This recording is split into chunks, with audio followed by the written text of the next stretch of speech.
Bienvenida. Gracias. Buenas tardes. Mi nombre es María Fernanda Zulaga. Muchas gracias por haberme invitado a explicar esta charla.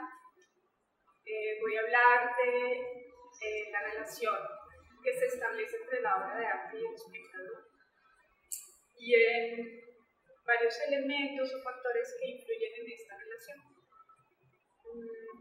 Primero, quiero empezar enumerando algunos de los tópicos que voy a tocar, ya que voy a hacer un breve recorrido por nociones, teorías, conceptos, ideas de algunos teóricos, filósofos y artistas al respecto de esta relación, obra de arte, espectáculo y artista también. Quiero partir de estas tres preguntas que están enunciadas aquí y también la charla concluirá con estas tres preguntas nuevamente, ya que me interesa que queden abiertas, ustedes queden pensando un poco en ellas después de que se haga como este breve recorrido que les digo que se va a hacer. ¿Está bien? ¿Está bien? Bueno, entonces las tres preguntas son básicamente ¿qué tipo de espectadores somos? ¿Qué tipo de espectadores queremos ser, quisiéramos ser?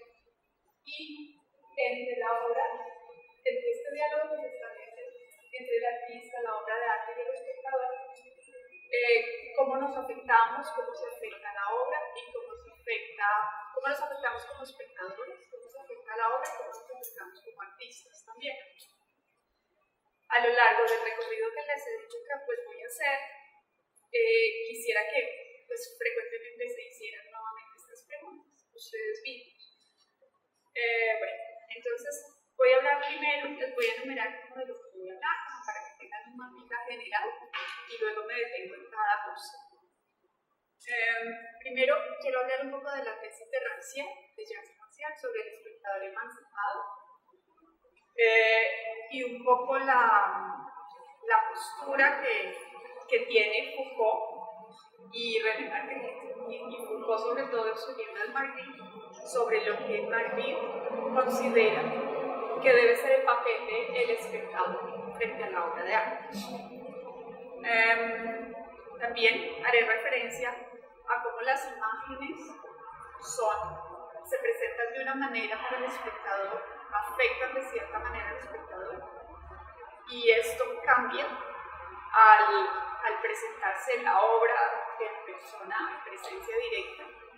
Es decir, cómo esta noción de imaginario, de percepción, de intelecto, o se desvanece, o se afianza, o se reitera frente a lo que tenemos en obras inaccesibles solamente con imágenes y cuando algún día tenemos la oportunidad de ver la obra de arte directamente. Bueno.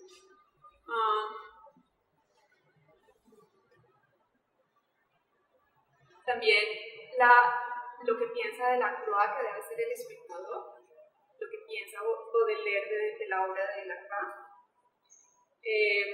la posición de Tarkovsky frente a la responsabilidad del artista, frente a la responsabilidad del espectador y frente al objetivo que debe tener frente al fin, frente a la intención que debe tener una obra, la razón de ser.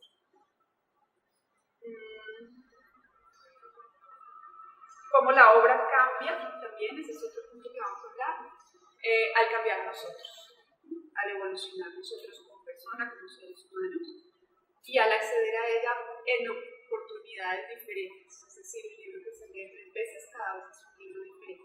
Por ejemplo,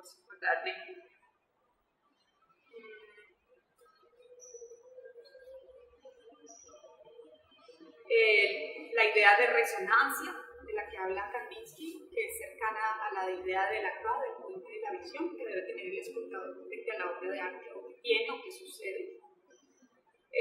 Cómo el espectador puede completar la obra de arte o cómo la obra de arte se completa en el espectador en muchas oportunidades, asociándola o simplemente por el paso del tiempo, asociándola con otras obras o esperando que con el tiempo la obra se le revele de otras maneras. Los diferentes tiempos en que se marcan la obra, en que se marcan las obras de arte para ciertos espectáculos y ciertas obras de arte, también vamos a ver si lo cuando las obras son como una aparición, son como un ángel que simplemente vienen a hacer el anuncio mismo de ellas. Ahí es como un estado de conciencia, por así decirlo, lo que traen las obras, simplemente eso, no nada más detrás, no una carga de información. Esta es un poco la tesis de Lyotard. Y por último, el sentimiento sublime frente a la obra de arte, sobre todo especificado con Borges, ilustrado con Friedrich y con Goya. El sentimiento sublime y el sentimiento sintético, que es el deleite, que es una variación del sentimiento sublime que podemos tener frente a la obra.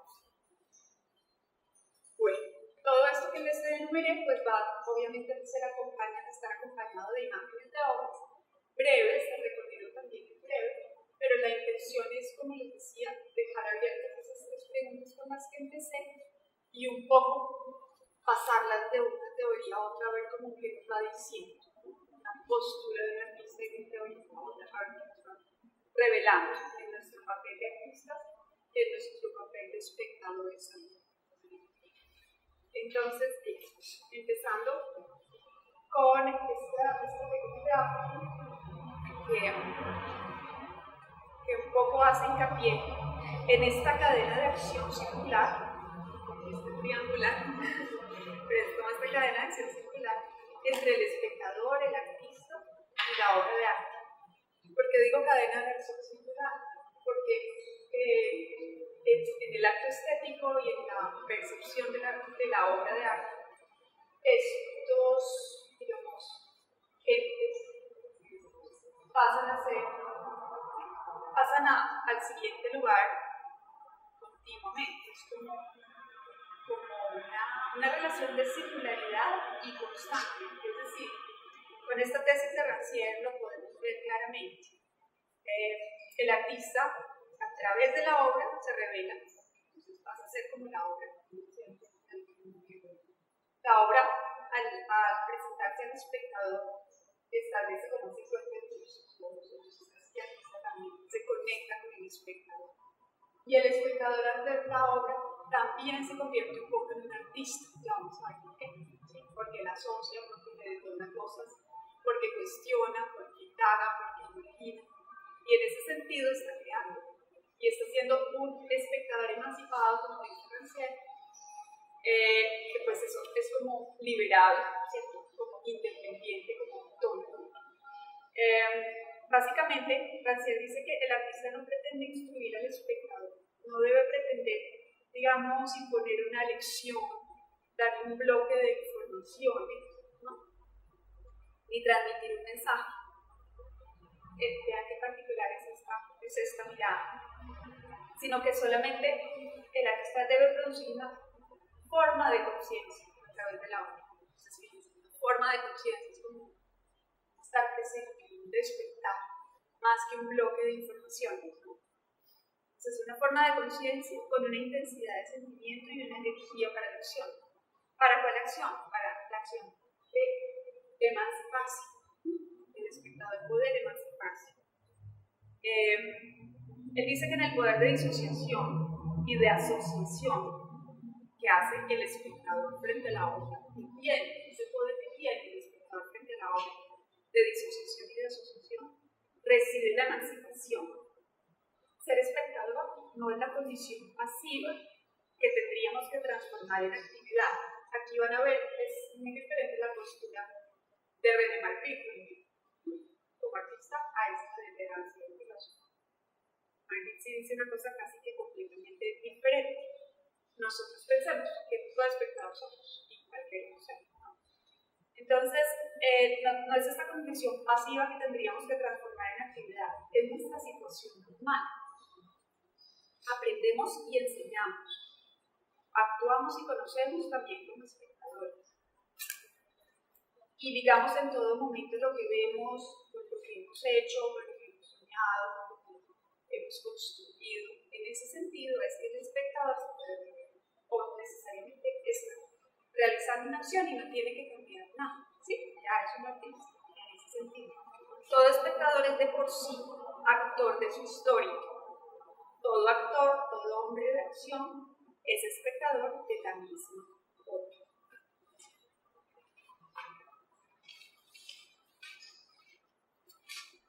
Yo acá traje, pues, como a traducción, la obra de la película de Sueños de Akira Kurosawa. ¿Ustedes recuerdan cuando el muchacho se mete al cuadro de Van Gogh? ¿Se acuerdan?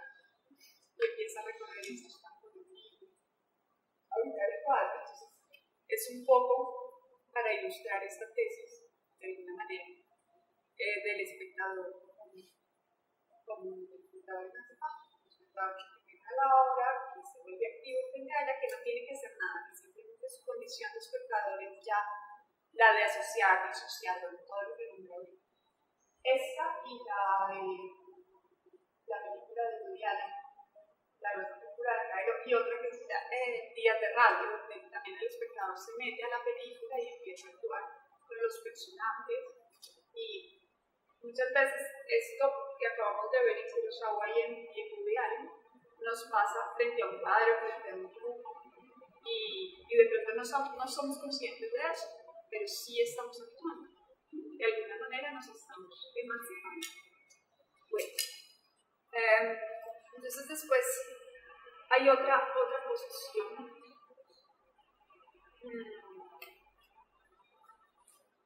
que es la de Magritte. Y pues esto lo dice Foucault en su libro sobre Magritte, pues que Magritte lo dice y él lo deja como pues una cosa respetable, digamos que no emite ningún juicio, ninguna postura frente a esto, sino que lo deja así abierto, pero lo recoge muy claramente. Entonces él dice que Magritte odia la contemplación, dice que el cuadro perfecto no permite la contemplación, que es un sentimiento trivial y desprovisto de interés, y pide al espectador una participación intelectual en sus cuadros. Dice que es porque son instrumentos de pensamiento.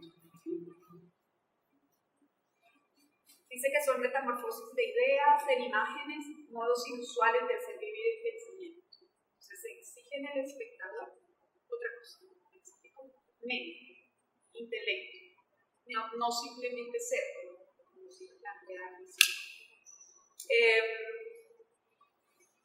René Magritte dice que entre las palabras y los objetos se pueden crear vínculos y relaciones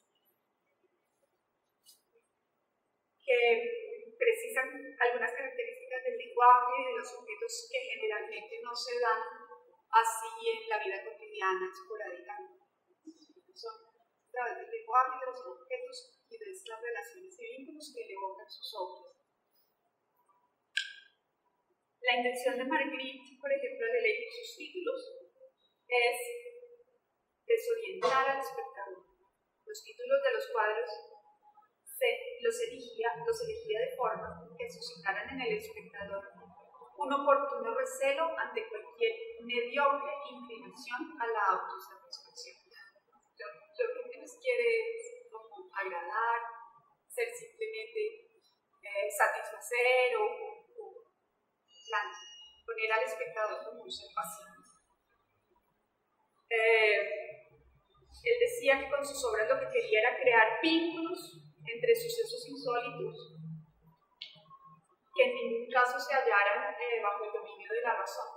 Claro, uno ve unas cosas extremadamente misteriosas en sus obras, unos vínculos de otras realidades, y aunque él diga que no son para soñar y para contemplarse, simplemente pues sus obras para muchos de nosotros son eso también, ¿no? Una magia y una poesía inmensa la obra de René Magritte.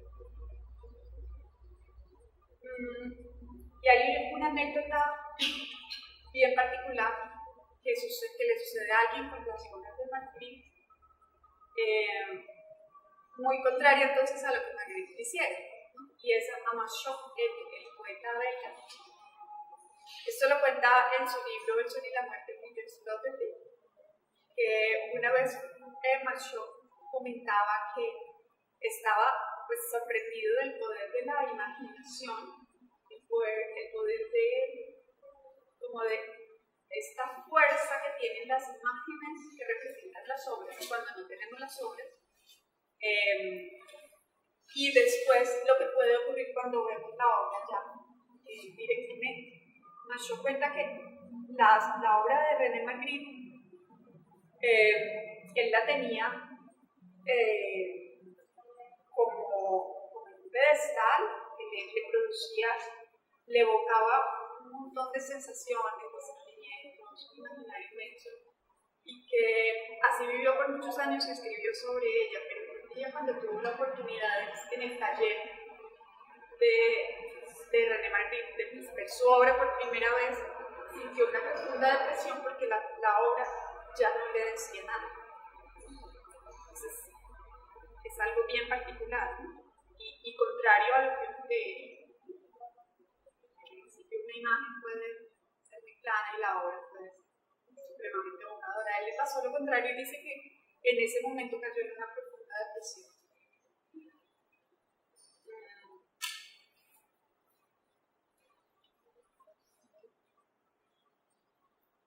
Quería decir.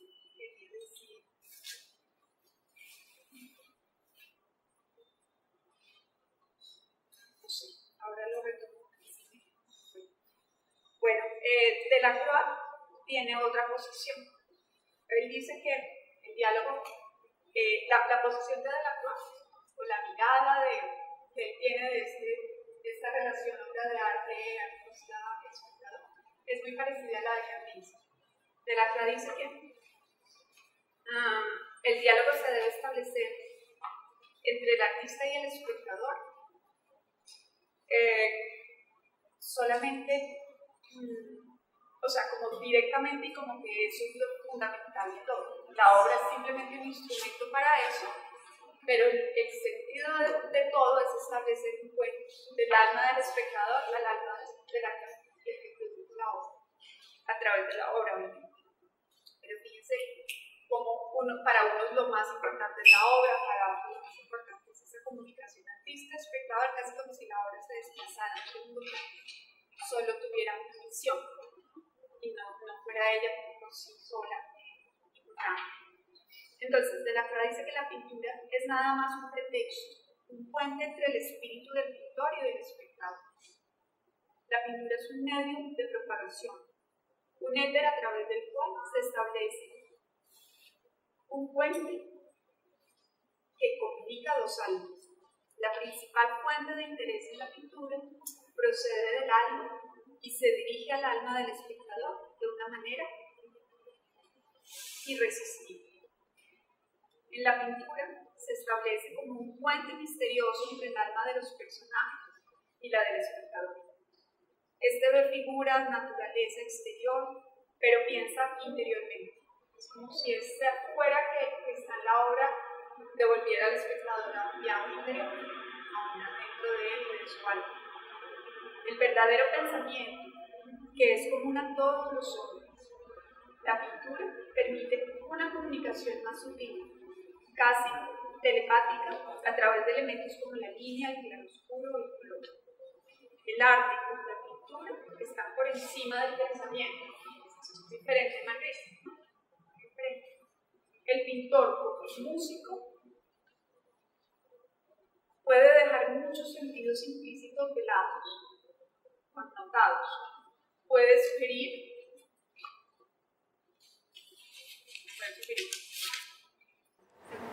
Baudelaire dice de Delacroix tiene ese don.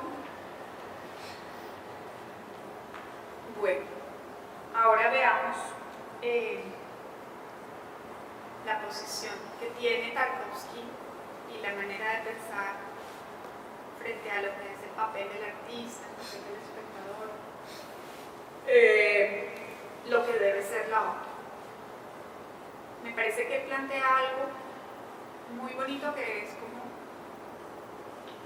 la generosidad. La generosidad no solo del artista que quiere poner todo y darlo todo allí a través de la obra, sino la generosidad del espectador para abrir su alma, abrir su corazón y recibir todo lo que el artista ha querido poner en la obra. también para recibir hay que ser generosos. Bueno, Tarkovsky dice que para percibir el arte hace falta muy poco. Basta tener un alma despierta, sensible, abierta a lo bello y a lo bueno, capaz de una vivencia estética inmediata. Para Tarkovsky, esta capacidad de percepción le viene dada al hombre ya desde su nacimiento y depende solo de su carácter espiritual. Y dice una cosa bien curiosa, evade un poco al espectador de la responsabilidad de tener mal gusto o un bajo nivel de conocimiento, y dice esto: el espectador solo es en parte responsable de su mal gusto, pues la vida no nos concede igualdad de oportunidades a todos para perfeccionar nuestros criterios estéticos. Conmover el alma es lo que le atañe al arte. El arte es tanto más importante cuanto más es capaz de conmover el alma. Incluso en artes de tipo colectivo como el cine o el teatro, el efecto siempre va ligado a la vivencia de una persona en particular y se acerca a esa obra de arte.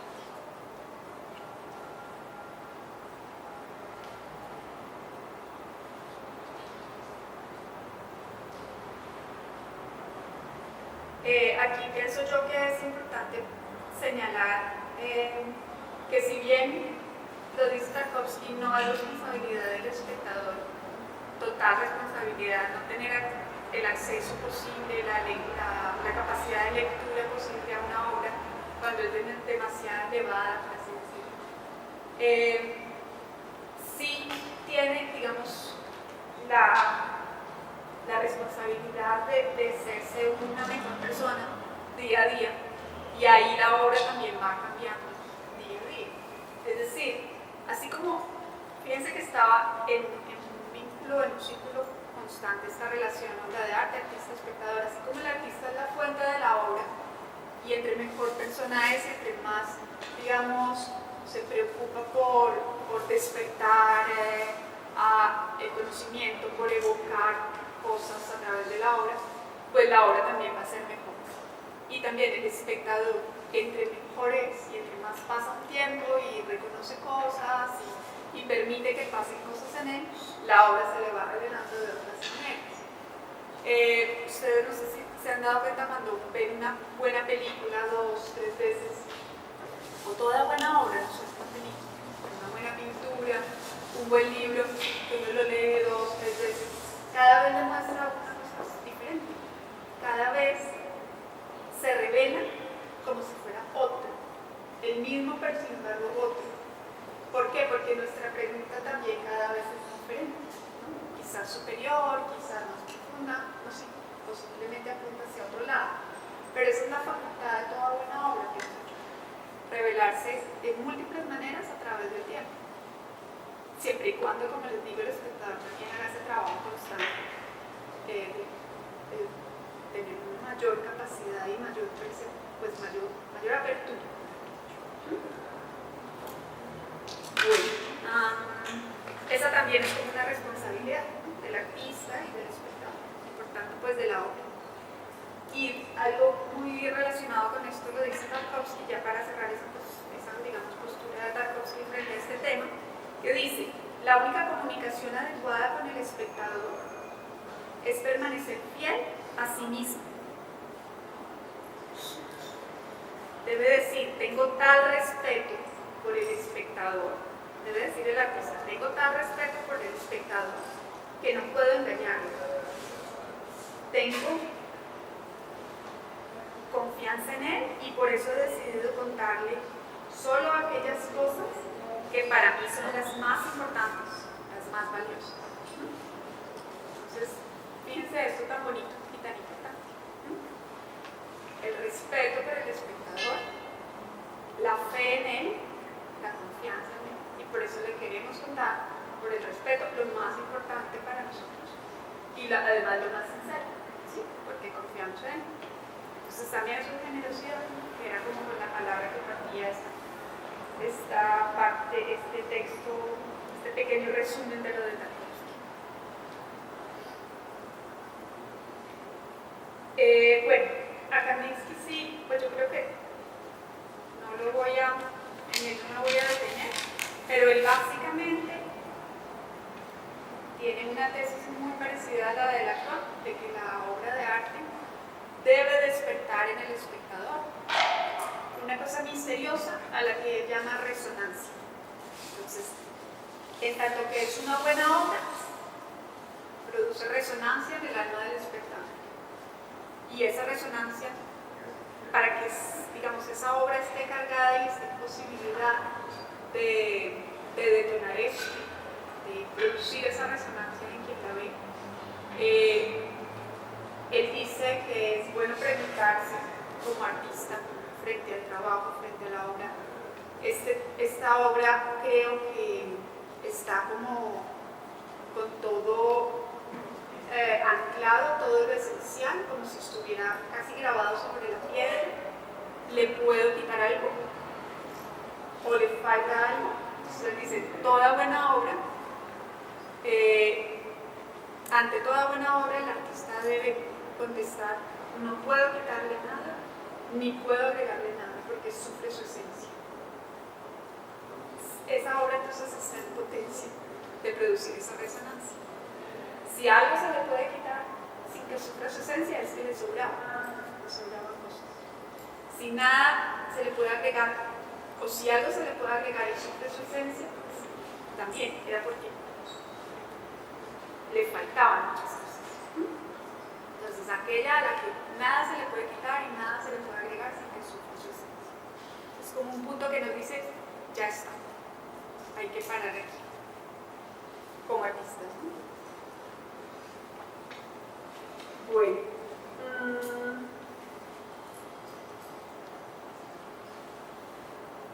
también es importante algo que ocurre en nosotros como espectadores cuando podemos, como en nuestra mente, en nuestro corazón, completar la obra.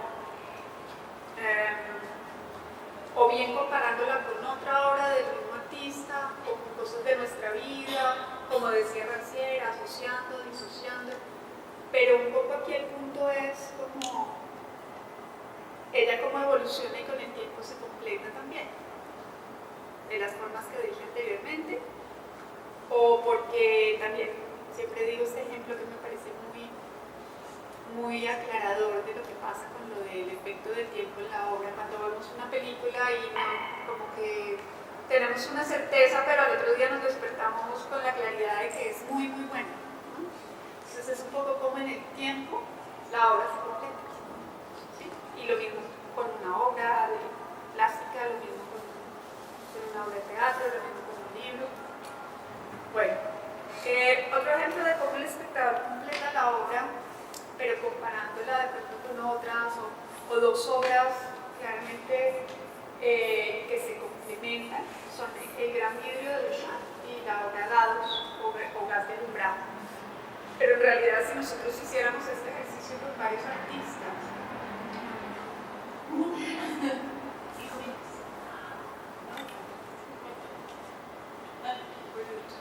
bueno, si hiciéramos este ejercicio, podríamos ver que son muchas las que se complementan, no solo estas dos de Duchamp. Entonces les voy a decir rápidamente, porque una es como el opuesto de la otra y al verlas las dos, armamos un esquema que ahí sí está completo. Vemos, por ejemplo, cómo la obra El Gran Vidrio, en ella el espectador puede reflejarse en el cuadro, en el vidrio, también el espacio se refleja en él y el resto del público también, ¿no? Entonces es como si además allí se completara la obra con el espectador, cuando el espectador aparece reflejado en ella. En ese sentido es lo opuesto a Dados, porque en Dados no se refleja nada, o sea, uno llega y lo que ve es una puerta cosa cerrada con un ojillo para ver a través de él. Pero en un principio, dados es opaca, el gran vidrio es transparente. En el gran vidrio nos reflejamos nosotros y el espacio, y ahí se completa la obra. En dados no nos reflejamos, sino que también casi que nos repele y tenemos que ver a través de él por un ojillo súper chiquito. Hay otro, digamos, momento en el que ya pasa todo lo opuesto. En dados es completamente visible lo que pasa a través del ojillo de la puerta, ¿no? Ve uno el gas, esa es la lámpara de gas, el maniquí tirado en el pasto, ve como ya el acto se ha consumado. Mientras que en el gran vidrio, después de esa primera aproximación en que es transparente, en que nos reflejamos, en que todo se ve, lo que vemos ahora es una información súper velada, súper hermética, que hace falta pensarla, conectarla, continuarla en nuestra mente para hacer esa asociación de la novia desnuda por los solteros, de los gases que emiten, todo esto. ¿Qué otra cosa podría ser ahí complementaria en ellos? Es como si una fuera la continuación de otra, una la conclusión de otra. En una se consuma lo que en la otra se insinúa, ¿no? La Biblia insinúa, la otra se consuma. Y ambas son obras que Duchamp hizo como en secreto, que luego reveló. Entonces es bien interesante también cómo se instala. Bueno, para ir más rápido, también les quería hablar como de los diferentes tiempos que se dan en la percepción de las obras. Por ejemplo, hay obras como esta de Barnett Newman en las que a él no le interesa evocar algo diferente a lo que simplemente hay allí. Fíjense todo lo que nos dice Marguerite que debe pasar con sus cuadros y que uno ve también qué pasa, ¿no? De la Croix, o lo que nos dice Tarkovsky, o lo que nos acaba de decir este análisis de la obra de gran vidrio y de dados. Pero con Newman pasa algo totalmente diferente. Él lo que quiere es traer al espectador a una aquí y a una ahora, simplemente a través del color y a través de que viva la obra que tiene enfrente sin ningún pensamiento, sin ninguna asociación con una época, sin ninguna relación con una lectura, con un texto, con una información. Y Lyotard rescata pues esto de Newman diciendo que es como que la obra de Barnett Newman es como el ángel, ya que no anuncia nada, sino que es el anuncio mismo, es como una aparición, como un momento mágico en el que simplemente cobramos conciencia de que estamos vivos, que estamos frente a ella, pero no es nada más, es una aquí y una ahora.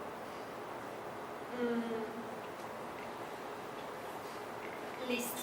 Y por último, les quería hablar del sentimiento sublime, que también puede suscitar otras obras de arte, según el concepto de sublime burkeano. Porque dice que el sentimiento sublime es un estado en el que la mente está totalmente llena de objetos, llena de acontecimiento. Hay una fuera o un suceso que rompe con la regularidad, con la continuidad de las cosas. Digamos, todo lo que resulta adecuado para excitar las ideas de dolor y de peligro, lo que es de algún modo terrible o se relaciona con objetos terribles, actúa de manera análoga al temor, es fuente de lo sublime. ¿Qué es lo sublime? Que produce la emoción más fuerte que la mente es capaz de sentir. Por eso dice donde cuando estamos totalmente llenos de ese objeto que lo ha producido y no podemos pensar en nada más. Para ver que viene de afuera, digamos, encanta el sentimiento sublime, es más interior. Para ver que viene de afuera, y allí es donde yo lo conecto con la obra de arte, porque puede venir también según él de la naturaleza, de un suceso como de una tormenta, de una inundación, de una tempestad, de la inmensidad del paisaje. Y siempre esta obra de Fratelli y Frevi evoca este sentimiento burkeano. En todos los paisajes está como el individuo frente a la inmensidad del paisaje, frente a la inmensidad, frente a lo inconmensurable, casi que completamente lleno de objetos de este sentimiento sublime, evocando este sentimiento sublime del que hablaba ante la naturaleza. Es como donde donde se confronta, es como donde se pone en evidencia ese borde de eminencia ante la muerte, ante la inmensidad, ante el límite. Pero sobre todo, lo sublime como sentimiento estético que se produce frente a la obra de arte, se me ocurre que ya digamos, como una variación de ese sentimiento está el deleite, y ahí podemos ver en Goya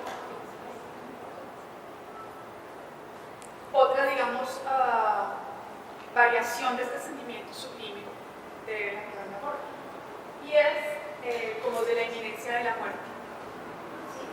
Esta variación, que es el deleite, el sentimiento sublime, es donde está tanto el placer como el dolor al mismo tiempo.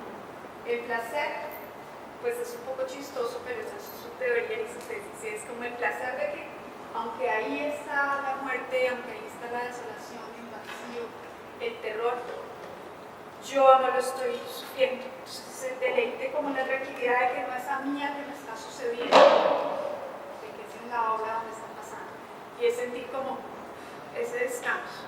Deleite porque es el placer y el dolor, la angustia ante la muerte, la inminencia de la muerte, pero él sabe que se está salvo. ¿Bien? Entonces, ya para terminar, retornamos nuevamente las tres preguntas y pensemos qué tipo de espectador somos, qué tipo de espectador queremos ser, hemos sido hasta hoy, de todas las posibilidades que nos brindan. Y en este diálogo entre obra de arte, artista, espectador, cómo nosotros nos transformamos, cómo se transforma la obra también y cómo se transforma el espectador.